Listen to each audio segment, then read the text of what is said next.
In terms of data protection in the UK, we probably see not that much effect in terms of how privacy is dealt with, because we have the European Directive, which was an enactment in 1995, which was enacted across Europe, from which our national implementing legislation is derived, which is the Data Protection Act 1998.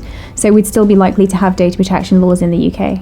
Yeah, there are a few issues which have sort of flagged themselves in data protection terms. So firstly, a core area of concern for businesses is the international transfer of data.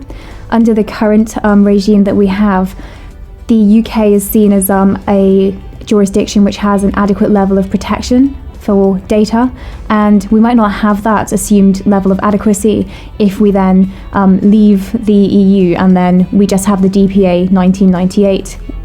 The reason for that would be that there have been some concerns over the Data Protection Act and whether it's implemented the EU legislation correctly, and some concerns have been raised with the government. So it's not necessarily the case that if we did leave the EU that the UK would remain as a centre where it's considered that there's an adequate level of protection for data.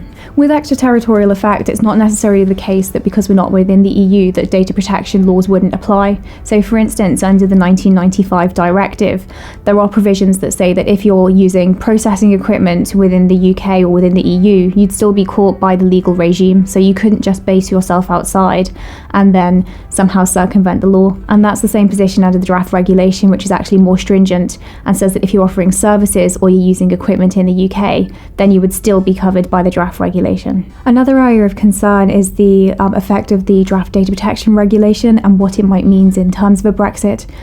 The position on this isn't fully understood yet, and it's a bit grey, to be honest. And the reason for that is the Brexit referendum would likely take place while the negotiations and final drafting stages of the regulation are taking place. So much would really depend in terms of timescales as to whether the regulation was over the line by the time we had the referendum or not. So there is a bit of a moot point whether the regulation would apply. But I think it's interesting to note the Commissioner Viviane Reding's thoughts on this, where she said that if the UK did leave the EU, it might be subject to the decisions of the other EU countries, and it might not actually be able to then influence them. Because if we look at, say, the example of Switzerland, it has over 120 agreements in relation to European law without being a member of Europe itself. So we still might have quite a lot of regulation. Change and uncertainty present risk for any contractual arrangement. Withdrawal of the UK from the EU would bring with it specific risks which would impact on many contracts, such as changes in tax regime and data.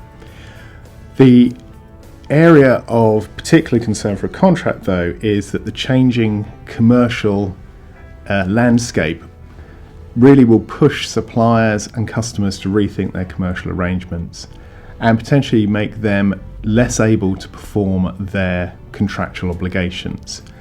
The commercial landscape that is now in play will be different from that when they signed up to. So they may seek to use contractual mechanisms such as force majeure, material adverse change to seek to renegotiate the deal. As well as possibly looking to renegotiate the deal, there are also specific legal challenges with the withdrawal of the UK from the EU.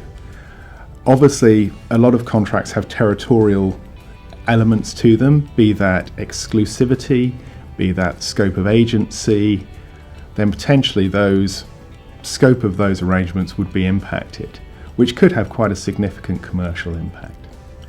Also, within the contract, we're very used to using provisions such as applicable law and regulation, where we don't list out everything which applies. We rely upon the broad tapestry of UK and EU laws to put in place the regime under which everyone operates.